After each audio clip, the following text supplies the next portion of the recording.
Good evening from Singapore. Today I am sharing with you my views on energy sustainability, efficiency, and management for net zero future. This is the keynote I just recently gave at the World Energy Summit happening at Bern, Switzerland. Those who want to connect with me, these are my coordinates, my email address, and WhatsApp number. You are most welcome to connect with me. Okay. So let's begin. Those of you, who are present,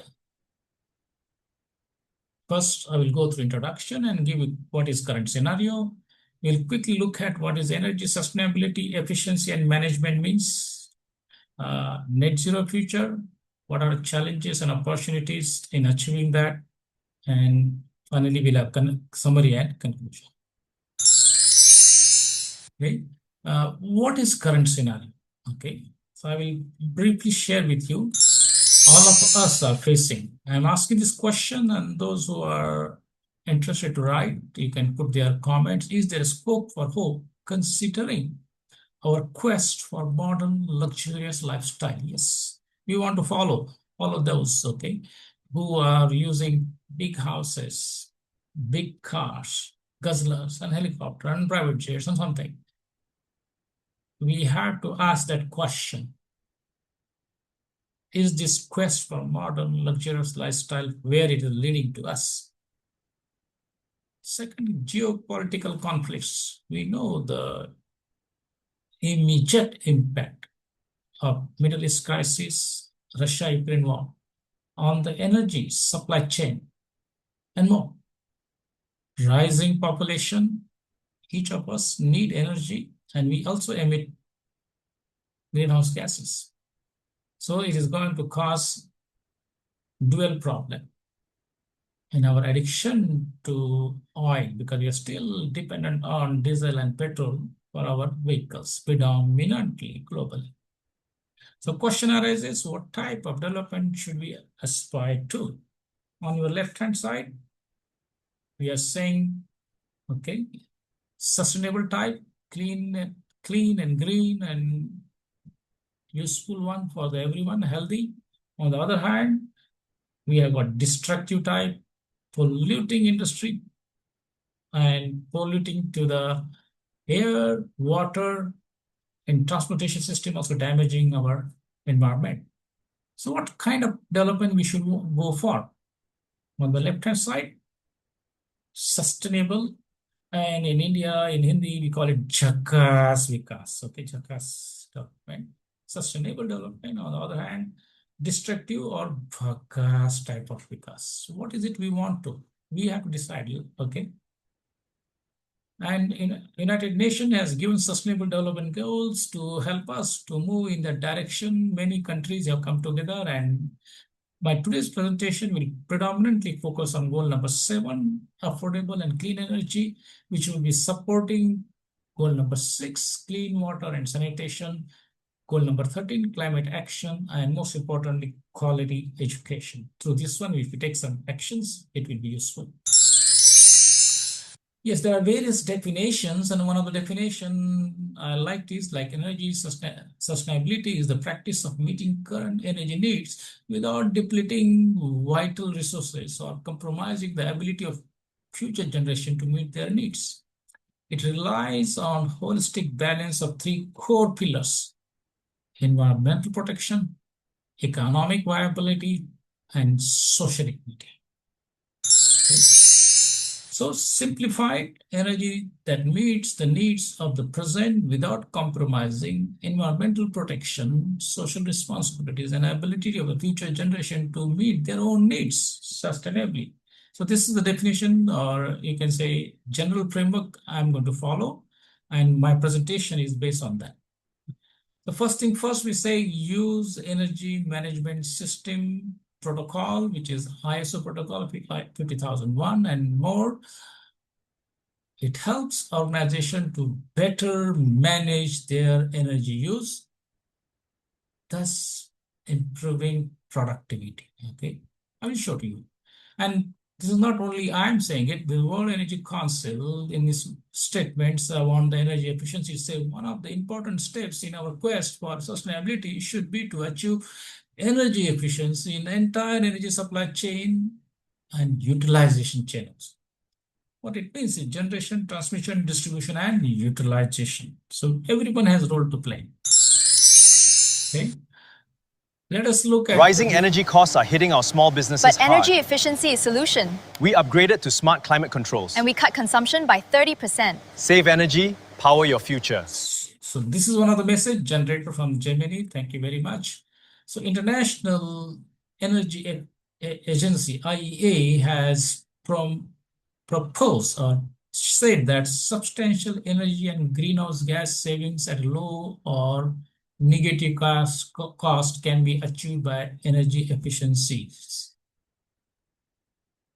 It is considered as one of the new fuels for reducing emissions and increasing energy security and plus reliability benefits.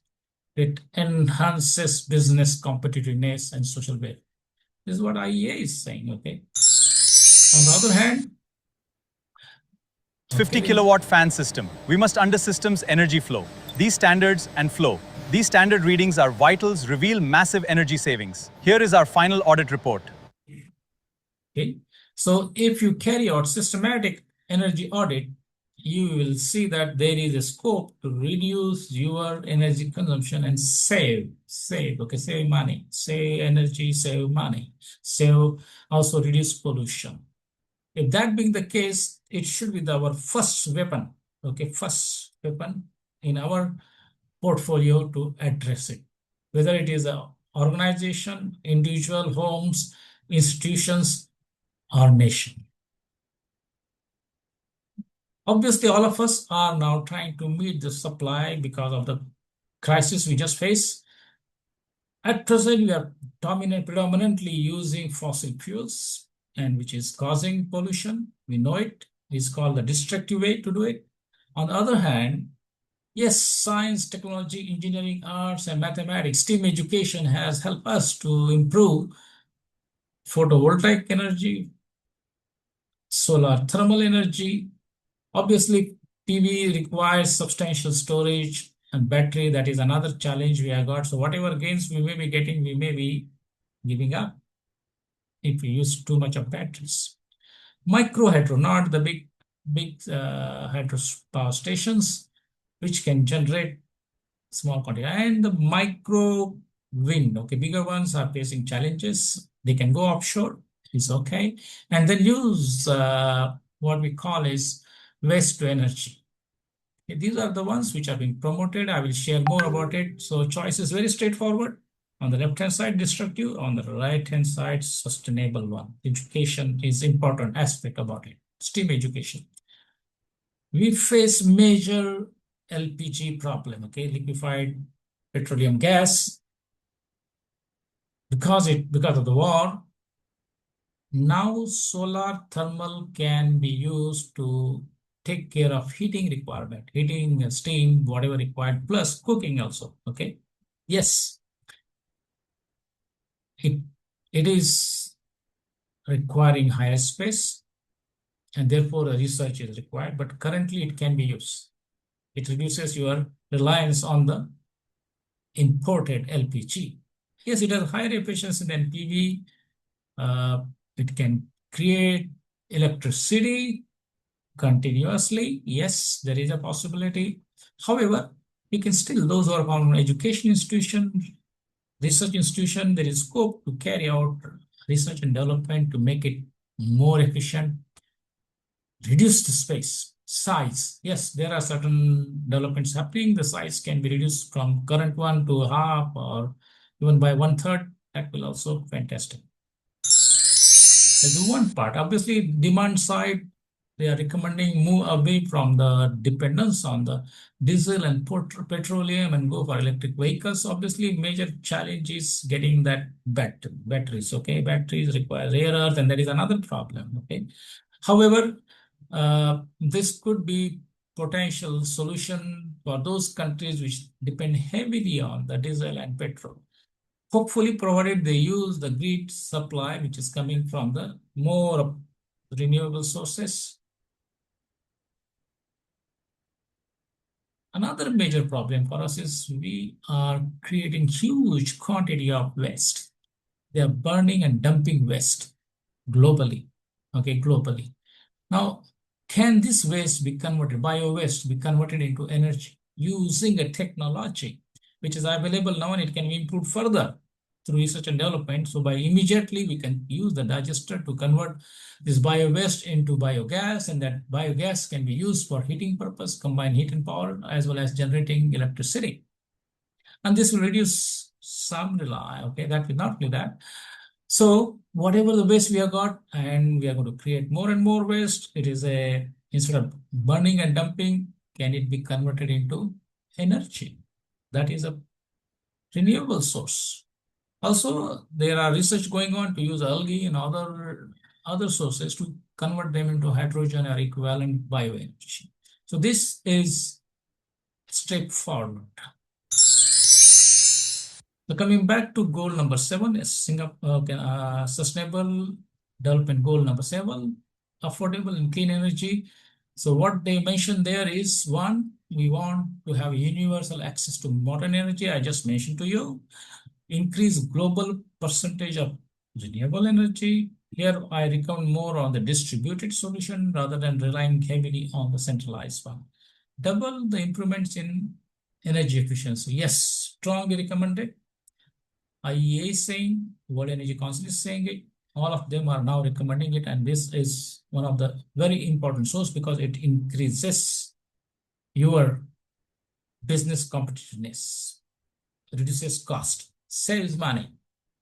And we have to promote access to research, technology, and investment in clean energy. Yes, we have to spend more on research and development so that these new and renewable sources of energies become viable.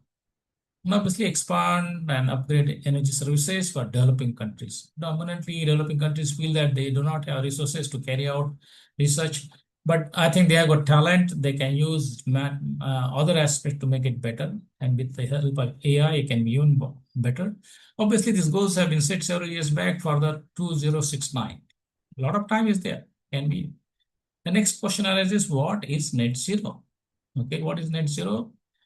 Is emissions minus absorption equal to net zero. Obviously, at present, emissions are more, absorptions are less because we are cutting forests. Our global warming is increasing the temperature of the ocean. The sea levels are rising. Therefore, their absorption rate is going down. So we have got net positive emissions. Something must be done for that. United Nations says that, yes, simply put, net zero means cutting greenhouse gas emission to as close to zero as possible. And whatever remaining emissions reabsorbed from the atmosphere by oceans and forests, for instance. But just I mentioned to you, yes, there is a deforestation happening for whatever reason, for development, and ocean temperatures are going up. So as a result, they are absorbing less and less. Therefore, we need now technological interventions. Yes, there are technologies which can carbon capture and sequestration and convert some of the fossilized energy into the clean energy. Yes, it requires some innovations, research and development because they are expensive now. Yes, and therefore what they have mentioned is energy sector is a source of about 3/4 of greenhouse gas emissions. Yes, coal, oil and gas, okay, natural gas, they produce huge quantity of greenhouse gases. And therefore, we need to do something about it. They are saying replace them.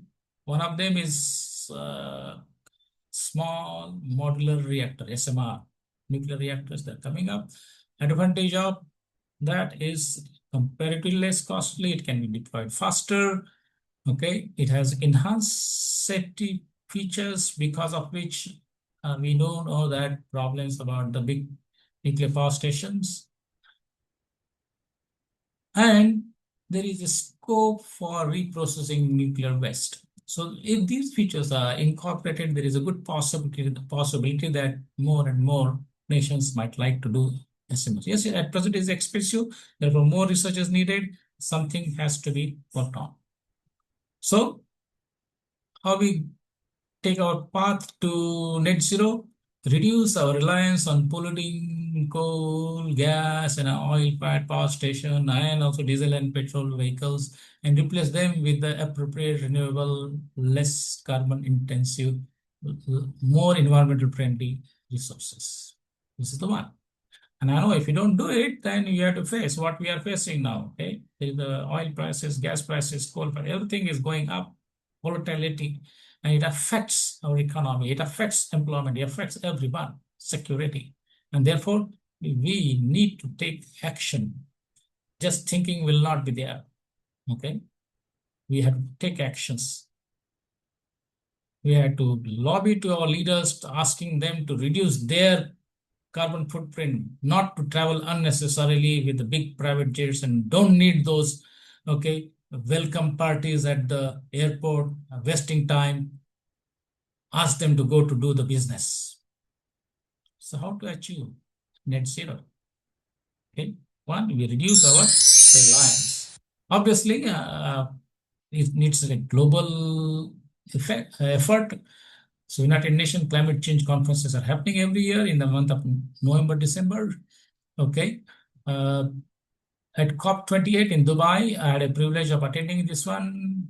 They agreed doubling of energy efficiency, which is the goal of SDG 7, tripling renewables, more and more renewables to come, transiting away from fossil fuels. It was a good development. We were very positive there. And then came the Baku, Azerbaijan, where it is dominated by the big oils and big companies, okay, and they did not allow progress on fossil fuels. They're stuck there. However, some progress was made, increasing financing to developing nation like a tripling, so that if they are affected by this climate change, floods and drought, they can get some help. Adoption of rules for carbon trading. This is another mechanism, but it is more of just trading, okay? Then came recently at the Belém, Brazil, they agreed to double by 2025 and triple by 2035 finance to developing countries to cope up with those challenges. Technology implementation program, just I was mentioning to you. However, because they couldn't agree on the fossil one, they said voluntary mechanism. It called it Belém mechanism, voluntary roadmap for the just global transition for energy and forest. Okay. And they followed up with the recent meetings. Hopefully, next COP31 happening in Turkey, okay, will be interesting one. Yes, we want to use modern device, smart devices, Industry 4.0 devices, and now 5.0 is coming. But AI, 5G, they are consuming a huge quantity of electricity and water. It is okay. Therefore, there's another challenge. On the one hand, AI is positive for improving something, but on the other hand, it is consuming huge quantity of water and energy resources. So we have to how to balance that. It's not easy. Energy efficiency is one of them. Sectoral change, another one, but directly affects. Okay, as I mentioned just now, it directly affects consumption. And there are various models. One of them is this, wherein they say, why not we follow a systematic process by which we can reduce fossil energy by 2030, but most of them are not agreeing to this one because of the geopolitical issues. So 2050, I do not know whether we'll be able to go down from 75 to 50% unless there is some breakthrough happening. 2050, okay.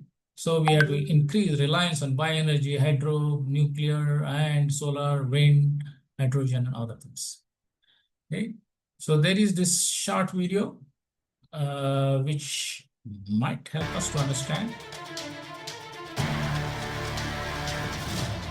Strategies for accelerating energy transition towards net zero vision.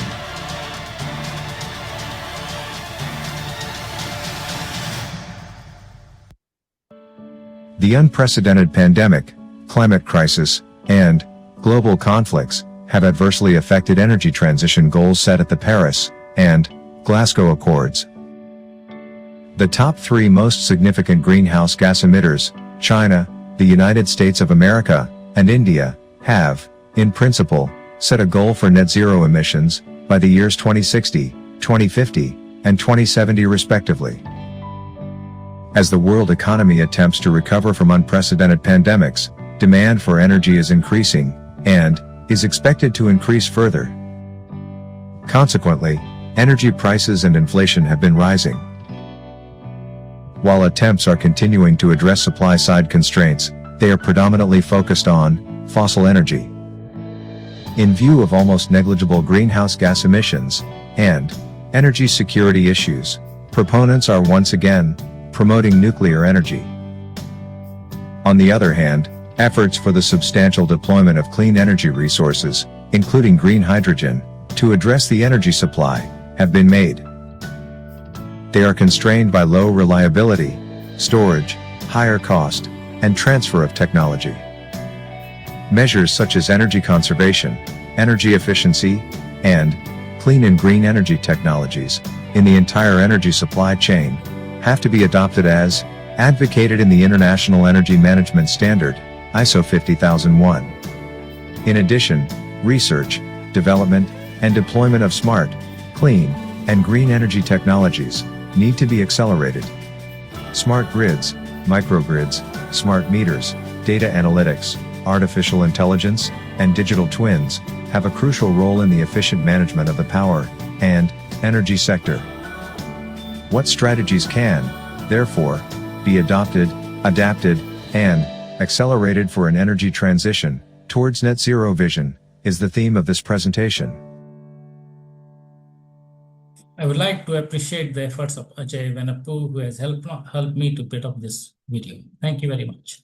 So, based on whatever I just shared with you, you need a systematic plan towards net zero future. Okay, journey towards net zero future. At present, we are predominantly, the red tower shows predominantly from fossil fuels. If you apply simple energy conservation methodologies, we can reduce our consumption savings, and it's just 10 to 15%, simple one, okay? But behavioral change. And then if you go for using a proper energy audit and assessment and apply for energy efficient technologies, we can further reduce by 25, 50, 40%. What it means is, if overall, if we are able to reduce our energy consumption from 100 units to 60 units, it is saving, money saved, as mentioned by International Energy Efficiency and World Energy Council. It is the money in the hands of the organizations, companies, individuals, homes, and institutions that can be utilized. Now your consumption is less, you are paying less, whatever saved. Yes, enjoy some part, but also start investing in the renewable energy. Distributed energy is what we recommend, but if it is a bigger organization and got more funds, they can go for bigger one, okay? But distributed energy can slowly start, whatever save, invest, and then reduce your further reliance on the imported energy, and you reduce slowly over a period, okay? All efforts will take us to energy sustainability and net zero future.